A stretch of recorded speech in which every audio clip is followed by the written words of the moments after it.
Katharine, and it is holiday season, so I want to give you the ultimate holiday gift guide for the creative child or the imaginative child that you have. Maybe somebody who is neurodivergent and could get bored with just a simple gift. So what do you give a child like that?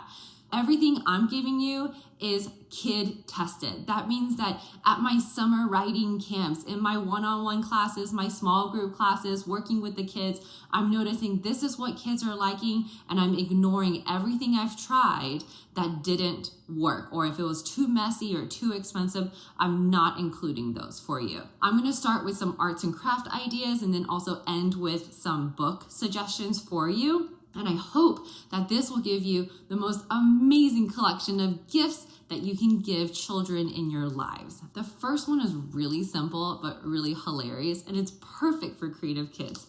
And that is googly eyes. I mean, teeny tiny ones, medium size. You can even get those big googly eyes, but every creative child that comes to me for writing is obsessed. They notice that I have googly eyes on my staple monster who only eats books. They made me put googly eyes on a tape dispenser because now it's a tape whale that shoots out tape. They just love turning inanimate objects into characters, which is so much fun. So imagine like on Christmas morning, they take the googly eyes and they're running around the house turning different things into characters. So googly eyes are a must, and it's so affordable. Anything that I share with you, I'm going to try to link it down below in the description, and they are going to be my Amazon links, so I do appreciate the support. The next thing I want to share with you is clay. A lot of creative kids love hands-on creations. It feels really good. Maybe they're neurodivergent and sensory is really important for them. So I'm going to give you two suggestions.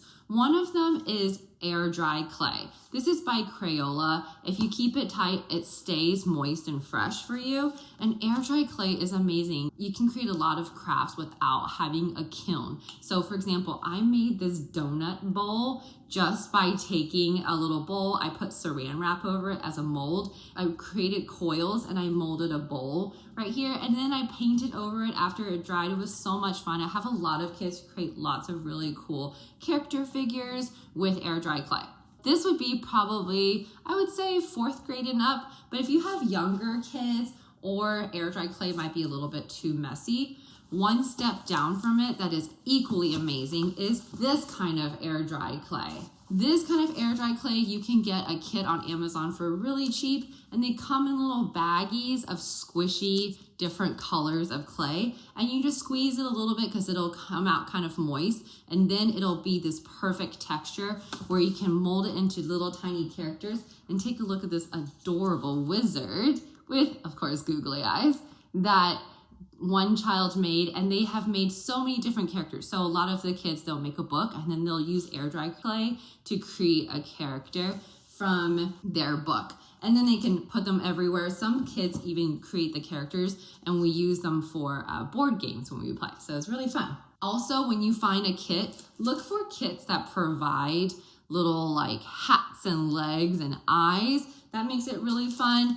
And ones that have clay tools already provided. So it's like one set, you're good to go. It's also very little mess. With art, another thing you could do is a lot of kids love painting on canvases, but they can be really expensive. So on Amazon, there's this amazing set of canvases where you could buy like 15, 20 of these palettes all at the same time. And you just, if they mess up, give them another one, or they can paint over and do it again. So they're really, really great and easy to use. You can provide them for multiple reasons. You can do a whole like birthday party with them as well. So that is art. Last thing is, what are you gonna do with all the kids' artwork that they have had around the house and you love and you wanna celebrate it? I'm not getting sponsored for this, so I'm just sharing it with you. But I've discovered Mix Tiles is incredible. You just go on their website and you upload the kids' artwork, and then you'll choose what frame and size you want on them, and they'll print it out into big sizes. And what's really awesome is a lot of them on the back already have a magnet, or they'll have a sticky strip. And then you can just place them on the walls. I've even made a collage of all the students' artworks from their books, and they just love admiring them. And then if I want to do a pop-up somewhere, or if I want to change it around, I just take them off the wall and move them to a different location. So they're very flexible to use, but they make your kids' artwork look fantastic. So imagine if you took your kids' artwork and they open on Christmas morning this big frame and it's their own artwork. They could look like they have an art gallery in their home. So I think Mixed Tiles does a really, really great job with that.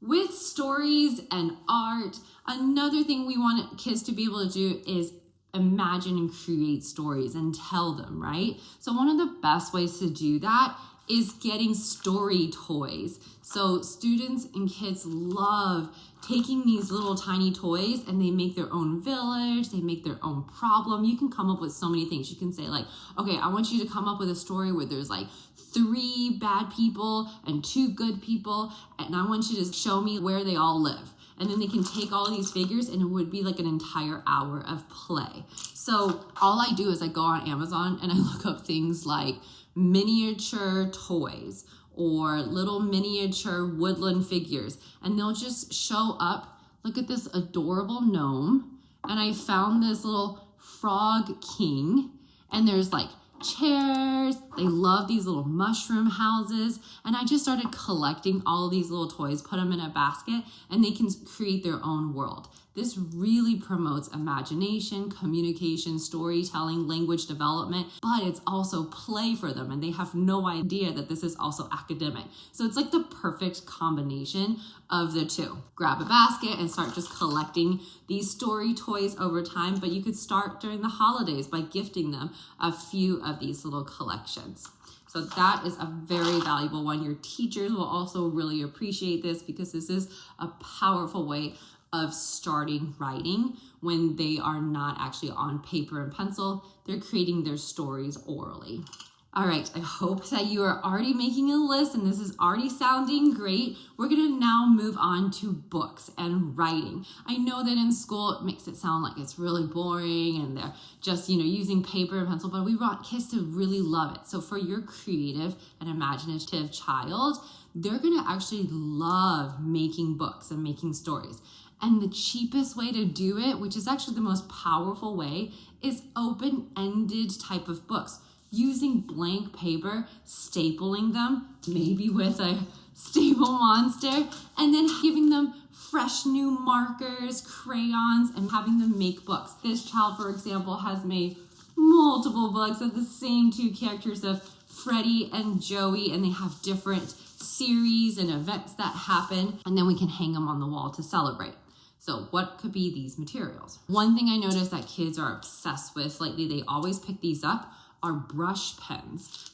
For some reason, I have like 50 different kinds of utensils the kids could pick, and they always pick up brush pens. So make a note, maybe look up any kind of brush pens you would like to give them, but they just love them. They think they're very cool. Maybe it's like half painting, half drawing for them. Another one for older kids that they love is micron pens. These are like for artists. They're really, really thin, clear black pens. One of my favorite ones is, I don't have it in this collection here, but it's the one that says graphic. It's really great for graphic artists if you want to make comic books as well. These are definitely more pricey, more expensive, but they would be really great for a middle schooler to have a really special set of drawing tools called micron pens. Of course, markers and color pencils, you can just get the brand new set of those. If you give them like a 36 set of color pencils, they'll adore you. So never think that new fresh colors is a poor gift. It's like the best thing for creative kids. Another thing to think about, I'm always working with lots of kids of different backgrounds and skin colors, is to provide them markers or crayons that are skin color crayons. That way when they draw characters, they're not just all peach color, they can be all different skin tones representing different cultures. So that's something to think about. With books, I'm gonna start with picture books. You could have so many different picture book ideas, but I'm just gonna give you some suggestions to kind of get your wheels turning and then you can start searching. But one of my favorite gifts for Christmas time is sharing books that tell a story, not just like I am talented, I'm important, but a story, because a lot of creative kids attach a message with a storyline with a character. So you want something that's narrative. And also I like books that have a social emotional development piece to it. So it teaches kids something about like self-love or emotional regulation or friendship. So this author, Tom Percival, creates a really great series of books. This one's called Ruby Finds a Worry, and she's just worried all the time, but they represent the worry with a big yellow character, and it gets bigger and bigger as she keeps feeling worried, and it never goes away until she finally realizes that if she talks about it, her worry will start to shrink, and then the other friend's worry will also shrink. So they learn to get over their worries by talking about it, which is such a great visual representation of a feeling of worrying, right? So I really love books like this. Kids really enjoy it, but then parents and adults, you kind of can teach your children about emotions at the same time. Speaking of emotions, another one I love is this one, Patrick and the Not So Perfect Party. This one's related to perfectionism and wanting everything to go perfectly. I just think it's a really lighthearted story to teach, like, you know what, if things don't go your way, you just let it go and go with it because it makes it really fun. I also love that it's diverse characters, and so a lot of kids can feel seen looking at characters that maybe look like them. Another one that I think is very underrated is Rita and Ralph's Rotten Day. It's a friend of a boy and a girl, so all kids would really enjoy it. They're best friends, but they get really upset with each other, and how do they overcome it? This one's so fun because it has this repeated pattern in the story where they go up the hill and down the hill and up the hill and down the hill. So it's very interactive with the kids, and they like to read it over and over again, but it also teaches them how to overcome conflicts with their friends, which I think kids really are fascinated about because this happens to them, and yet we don't have a lot of stories about that. Those are 3 picture book suggestions. And then we go a step up. Let's say they're ready to read some chapter books. All right, so here's the thing. A lot of creative kids are obsessed with graphic novels. And I know that some people think that graphic novels are not real reading, but for creative kids, think about it. Their brain is always going really, really fast, thinking about the next thing. So they want to be able to turn the pictures, and they want the story to go at a really fast pace, just like them. And they have found that graphic novels do that for them. And so they get to read and look at the pictures and be involved in a story at a fast pace so that they can read another book. So they end up reading more books, more volume of reading because the graphic novels go fast. I don't think that's a problem because then they end up reading like 100 books, and there's stories and there's still words in the book. So I think they're valuable. So these are somewhat easier. Dogman is extremely popular for a lot of kids. If you haven't heard of this or if you haven't bought Dogman books yet, they're really great. I think they're a lot more appropriate and kind than the Diary of a Wimpy Kid books. That's my personal opinion, but I think the Dogman books are really cute. A lot of the kids end up wanting to draw and make their own Dogman books too. Another one, if you don't want to do Dogman, is Mr. Wolf's Class. These are really cute and fun to read as well. There's a series of these. One step up from that are graphic novels that are a little bit more complex and more difficult. And these look really thick, so the kids feel like they're reading big chapter books. But inside of these books, for example, Allergic, it's amazing pictures and a storyline that always talks about like friendships or conflicts or overcoming their own personal emotions and challenges. They're wonderful. So this one's called Ghosts. This one's called Stargazing. And this one's called Allergic. All of these authors have multiple books that you can purchase too. So once a kid gets hooked with one, then you'll want to get all the other books, which is perfect. And then I just have to do a shameless plug. You've already made it all the way down to this part of the video. So my own students, they come here because they're so creative and they love making books, so they have made their own books. So what if you gifted your child a book this year that is actually written by another child their age, and then they can read it, enjoy it, and maybe it'll inspire them to become an author one day too.